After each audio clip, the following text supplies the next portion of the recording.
Education. It's the most important investment you can make in your future.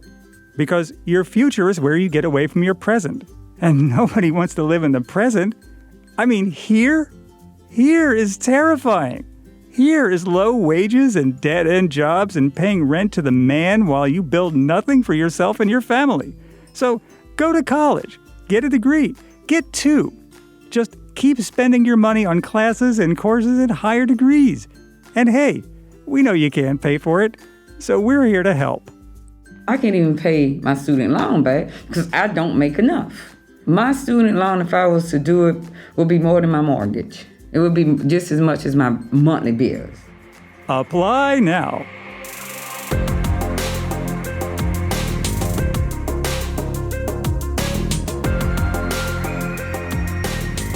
This is InDebted, South Carolina Public Radio's deep dive into the ecosystem of debt in the Palmetto State. I'm Scott Morgan. In this episode, student loan debt in South Carolina, one of the worst places in the world for outstanding college financing burden. It's pretty bad here for everybody, but it's actually a lot worse if you're black.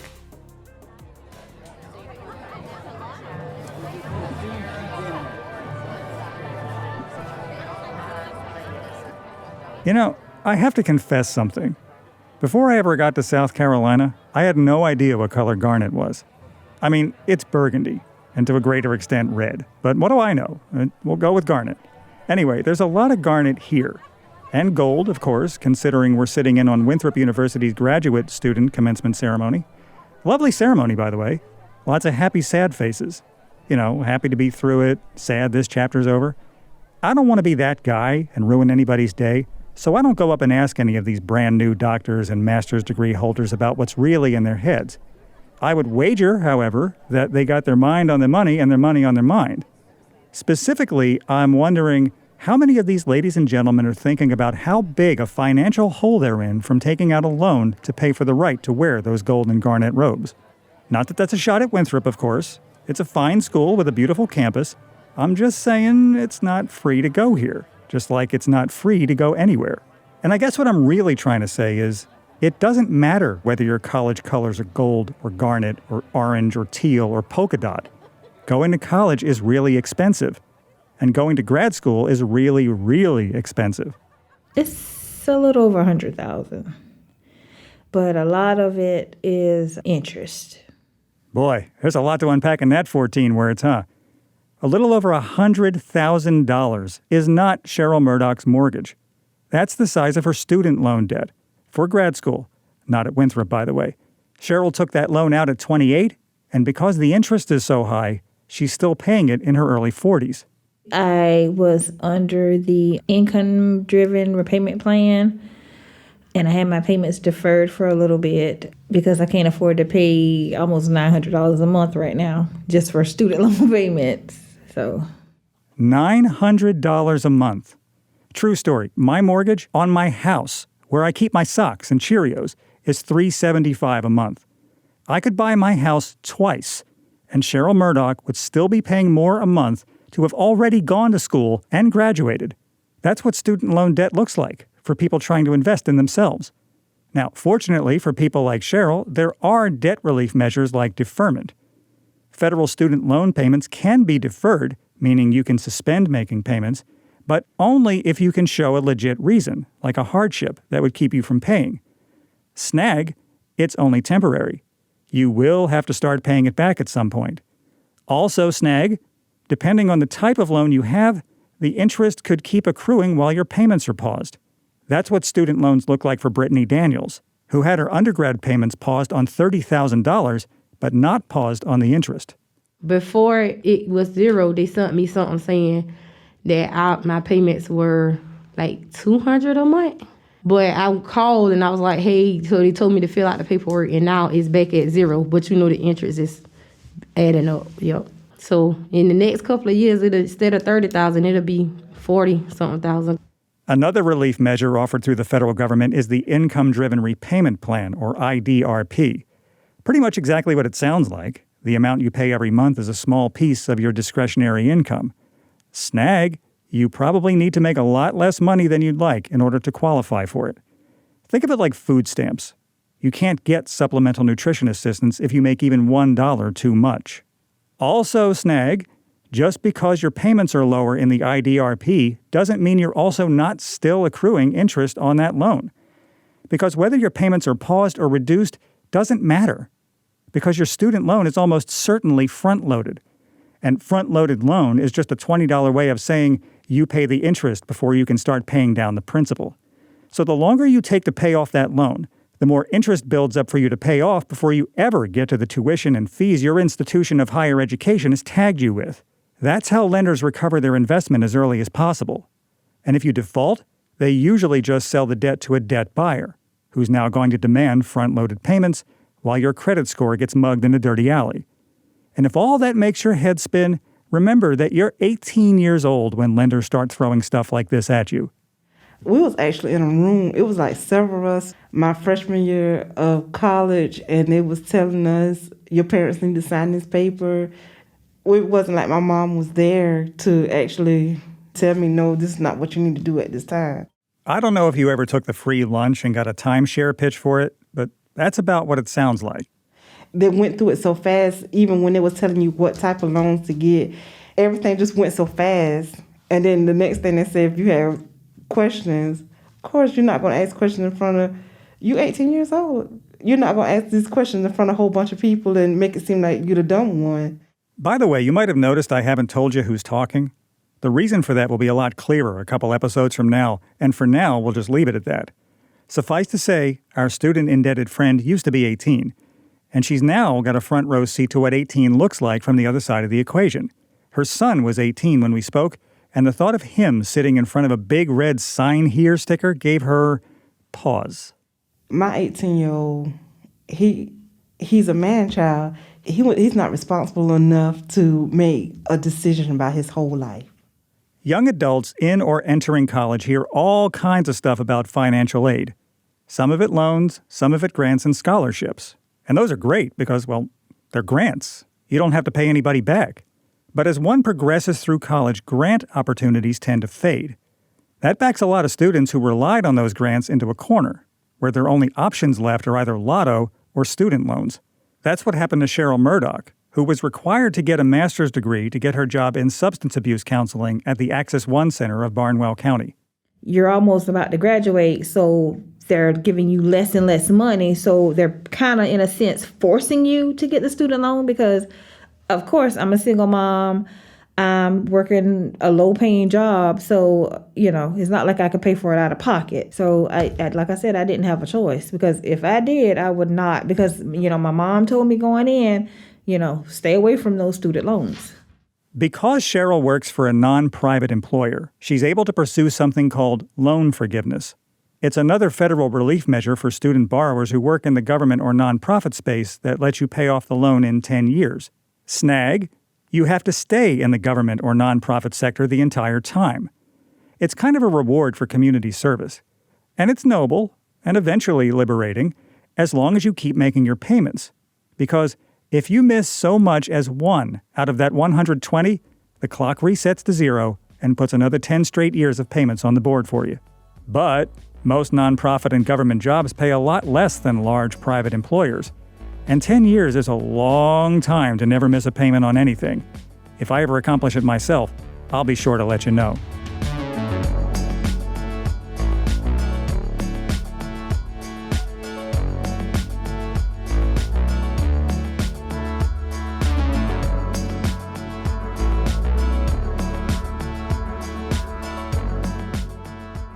Not every foray into loan forgiveness goes as smoothly as one would hope.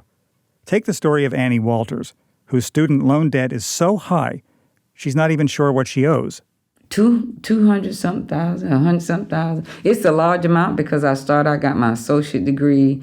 I have a bachelor, 2 masters, and I'm working on my PhD. And all of this was done so I can afford a better life because I was a single parent, put myself back to school, raising 3 boys. So I realized if I didn't do something, I was going to always be in that low economic status. And I didn't want that. I'm struck by 2 things about Annie. First is how straight a shooter she is. I mean, damn. Second, This is a woman who looked at her life in Barnwell County and realized she could take it one of two ways: end up broke and possibly dead by now, or try to make a better world for herself and her sons. Annie opted to go into the counseling field, focusing on single parents who struggle to give their families good lives. Today, she works for a nonprofit called Save the Children, where loan forgiveness is an option, but still an expensive one, considering how much money Annie owes on her education. And that's what's actually costing her a part of her education. In trying to do good by herself and her family, not to mention her neighbors, Annie had to give up on that doctorate she wanted, the one she hoped would put her in the best position possible. I didn't finish my PhD, not because, for some reason, it became too expensive, and my children was growing up, and I wanted to support them in their extracurricular activities, and my PhD became overwhelming. The subtext, of course, is that borrowers who do everything according to plan and end up living with persistent, sometimes massive student debts anyway, can't get to a better life because their credit records are pocked with student loans. And that doesn't just stick another bill on the list, it keeps people from being able to build wealth, which is one of the benefits people seeking college education want from their investments in themselves. That's what's been happening to Brittany Daniels. Every so often I have to do like an income-driven plan or forbearance, so I won't go or they won't go into default because it does affect your credit. Because I done experienced a lot of that with my credit score decreasing a lot.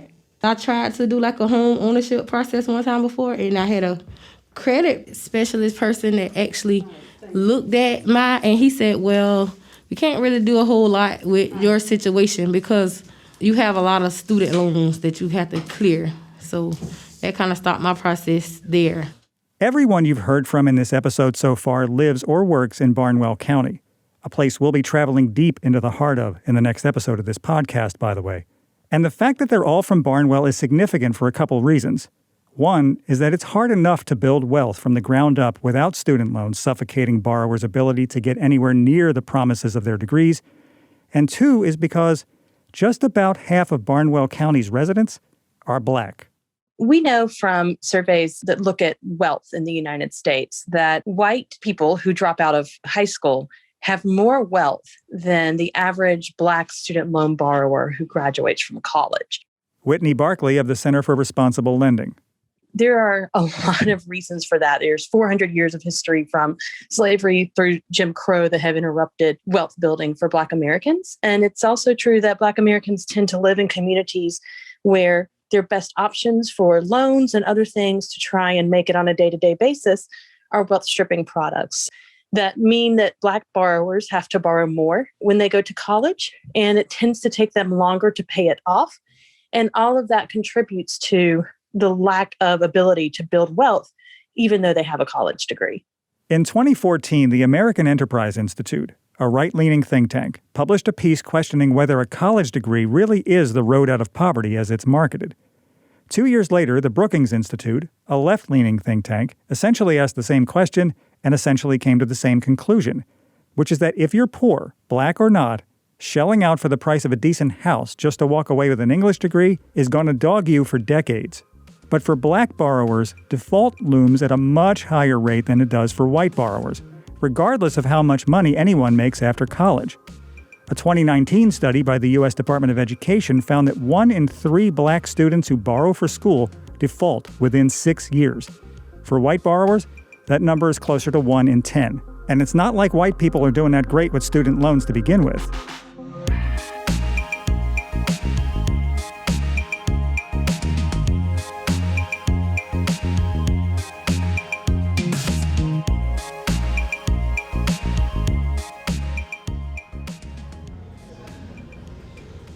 I know a lot of nurse practitioners, that's what I'm trying to do. And they encouraged me to go to school and do this. You know, they kind of had that confidence in me that I could do it. But one of the things they also freely talked about was the fact that they pay so much in student loans. And even though it might seem like they make a lot of money, it takes them so long in their career to get to a point where they can even enjoy their lifestyle that they want to live with their money because they're paying so much in student loans. That weighed heavily into my decision to come here to start my courses, because I don't want anybody to be so in a hole that, you know, it's like it's almost impossible to get out of nowadays, too. I'm sitting in the Learning Commons, a kind of next-gen student center at York Technical College in Rock Hill, and I'm talking with Raul Zambrano. Raul is not the typical tech school kid. At 30, he's already got a college degree, and he's worked as a clinical mental health counselor. He's back at school to switch careers because his current field pays in dog biscuits. He lives with his in-laws, trying to get by, and yet counts himself exquisitely lucky because his parents picked up the tab for his first run through college, which also leaves him feeling like he's never really gotten out of high school. My family's still not done paying for my undergraduate degree. They're still paying for it. And as much as I have a lot of gratitude to my parents for doing that, I mean, I feel guilty about it actually every day because I know they could be doing a lot of other things with that money. You know, they could have retired. My dad could have probably retired 5 years ago if he wanted to, but he's pushed his retirement out a few years just so that they can keep paying. And it really does suck to think about it that way, but that's why coming here, it was really a no-brainer for me. This is the calculus that people like Raul are doing in reaction to the alarmingly bad statistics that put South Carolina down among the worst places for student loan debt in the world. Now, I grant you stats can be dodgy, as can be reports that cite them, especially when they come from private companies connected to loans. But here's the interesting part. It doesn't matter where you look. Private lender websites, nonprofit maps, stats from the federal government, every one of them points to enormous student loan debt in the U.S. The St. Louis Fed, for example, has a graph measuring rising student loan debt from 2006 to 2022. That thing moves north at like a 45-degree angle. At latest count, Americans owe $1.74 trillion in student debt. No joke, you'd have to count for like 30,000 years to count that high. And that's if you never eat, sleep, or watch The Hunt for Red October again. Which, come on. LendingTree, private lender, ranked South Carolina 5th in the nation for federally managed student loan balances in 2022. That's 5th worst, in case you're confused. 713,000 borrowers owing $27 billion. For reference, last year's budget to operate this whole state was $34 billion. And again, I'm a data geek. I could bury you in numbers and reports. But like I said, it all makes the same point. College can be really, really expensive to attend. But why though? Why is college so expensive? This is really something that even experts don't have a single answer for. Beth Akers is an expert nevertheless, an economist with the aforementioned American Enterprise Institute, and frequent asker of the question, why is college so expensive? Now, given how much answer there is to that question, we're going to have to take this in parts. And I'd like to start by skewering those who think that college kids today can pay their way through school like it's still 1975. Inflation of tuition has outpaced any other major segment of the economy. Sandy Baum is an economist who works on higher ed costs, and she did a really great study recently where she looked at whether or not students today could finance paying for school by working a part-time job, in the same way that all of the politicians always like to pontificate about how they did when they went to school. It turns out that the numbers are as you described, and that it's not possible because wages have not increased at the same rate as the cost of education, and it's not feasible. There simply aren't enough hours in the day for someone to work their way through school as they've done in the past. So that explains the big shift to the reliance on debt that we have seen. The numbers I described are from a study at Georgetown University in 2021. The Center on Education and Workforce calculated that from 1980 to 2018, earnings for 20-somethings rose 19%. And in that same time, the cost of college rose almost 170%. Higher and faster than even the housing market, which young people also can't afford, in case you're keeping score. But none of that yet answers the question why college is so damn expensive. Doesn't mean we're short on theories, though. One of them that's popular is looking at college campuses and saying, hey, they've got a climbing wall. Hey, they've got a lazy river. This has got to be why college is so expensive, all these fancy amenities. Statistically speaking, those things don't drive up the per student cost of education by a huge margin. So it certainly can explain the trend that we've seen across time. People also will blame the expansion of the bureaucracy on campus, which is all of these new deans of, outdoor activities, deans of diversity, deans of rock climbing. I don't know what all these deans are for, but, that has some credibility as an argument. It's increasing the cost as well. But again, not explaining a huge fraction of the increase that we've seen across time. There is a theory that holds a little bit more water for her. I wouldn't call it a hot take exactly, but I can see it being something people throw into a fight over all this. So we used to send just the most privileged and the brightest and the most academically advanced students off to college. And as we try to expand the pool of students that colleges are serving, they necessarily need to offer additional services to support those students. And colleges will tell you, administrators will tell you that all of those deans now exist to support the additional services that this new pool of students really needs. You might hear some people talking about levels of food insecurity on campuses. Campuses are sometimes now offering food pantries and childcare and all sorts of social services that are certainly driving up the cost. To what extent, I don't know. I don't think it's going to be the overwhelming answer. Now the hot take. My feeling is that the reason college continues to be more expensive year after year is that people are willing to pay it. And they're willing to pay it, I fear, because we have oversold a college degree as being a necessary part of the American dream.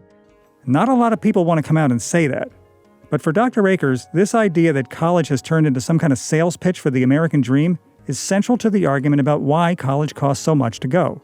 If we've sold people on the idea that a bachelor's degree is just like a necessary piece of, being a productive member of society, we know that's not true. Lots of people exist in our economy without bachelor's degrees. And so are we doing a disservice to people by sending that message, right? And that, as a result, driving up the cost of education. That's concerning to me. Anybody who's paying for a degree and is not basing that willingness to pay on the experiences of earlier generations of students and what they have been able to earn, that's the problem that I'm concerned about. And it's that opaqueness of pricing in higher ed that I think is contributing in a problematic or concerning way to the inflation that we've seen. Opaque is a good word. Confusing is an equally good word if you're talking about the way colleges price their offerings. There's the sticker price to start, which is the price that you can find listed in those college index books or on the college's website. But the price that the student's actually going to pay just for tuition and fees is called the net price. And that's the sticker price minus any individual specific institution discounts. And this is a practice that institutions use that's really what economists would call price discrimination. That is, I look at the institution, at each of the students that apply to come here, and I think to myself, what is the highest dollar that they would pay to enroll? What's the highest that they'd be able to afford to pay to enroll? And I give them discounts so that their net price comes out to be that number. And that's the game that all colleges use to price enrollment. Lost? Now imagine you're 18 and looking for a college to go to that would teach you all about things like price discrimination and market flux. You don't just know stuff like that, just like you don't get to know how much you'll really pay to a given school until you apply and get accepted. And by the way, college application fees can run like $90 a pop. That ain't small money if you don't come from a lot of it. So you might just end up limiting the number and types of schools that you apply to because you can't afford to shop around. And that's not factoring in campus tours and SAT tests and prep courses that can run you a couple $1,000s, which you either take and maybe score a scholarship or a grant to help get you through at least the first couple terms at school, or you take your chances without them, and probably end up mortgaging your education for twice what I paid to mortgage my house. And all of that caps us off with the question we really need to ask. Despite the hefty price tag, the weird pricing, the confusing and sometimes outright predatory sales pitches, is college worth it? The average borrower goes on to earn an income that's sufficiently higher than what they would have made as a high school graduate that it's worthwhile for them to make those loan payments in a certain way. But investment in education is not a sure thing. And some people make that investment of time and money and they don't see that typical return. Some end up financially worse off than where they started. You know, when I sat down with all the borrowers you heard in the first half of this episode, I asked every single one of them if they felt they'd been sold a lemon. To my surprise, none of them said yes. Despite what they owe and feel like they always will, they all said they're happy they did it because of what it means to them to have a college education, as an achievement, as the first in the family to ever attain one, as a job necessity, as a sign of upward mobility, as a piece of the American dream. But they all said the system was broken, too. They told me stories of navigating dense paperwork and of hearing slick presentations about realizing that for all its noble intentions, college is, at its heart, a business. It exists to sell you something, and it can set whatever price it feels it can get. And I was going to leave it there for the most part, but then I realized I wanted to get one last perspective from someone for whom the system has always been a rough ride.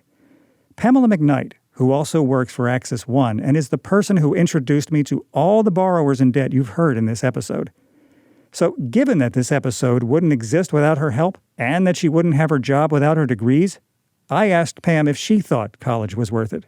I think it's a double-edged sword. It opens doors, it gives you opportunity because, as you know, when you go and look for a position, having a said post-grad or what have you degree actually, makes it more easier for you to actually get at the table to apply for these positions. But when you subtract the educational debt from your income, that takes you down a bit, especially if you're in situations where you have the balloon payments or something like that when it gets to be a little crazy. So I don't know. I'm have to be like indifferent on that because I just feel like it's a person like me. For a long time, I dreamt to, go after my doctorate or whatever. But now I feel it's not worth it, cost-wise. Well, I don't know if that's a hot take either, but I'm pretty sure Pam's not the only one who feels it. On the next episode of Indebted, a look into the roots and scope of poverty that drive persistent debt and the inability for poor communities to build wealth. Industry recruitment, the area, the school district's ability to attract better teachers and have better resources.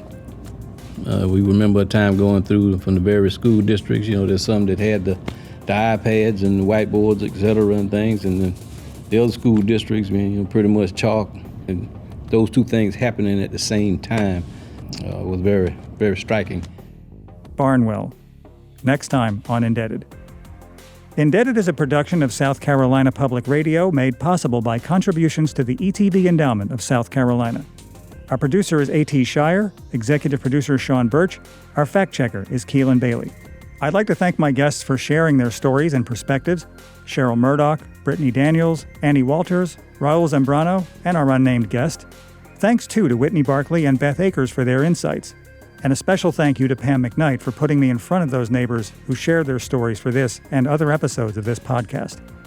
You can find other episodes of Indebted and additional stories and resources on our website, southcarolinapublicradio.org/indebted, where you can listen and share as many times as you like.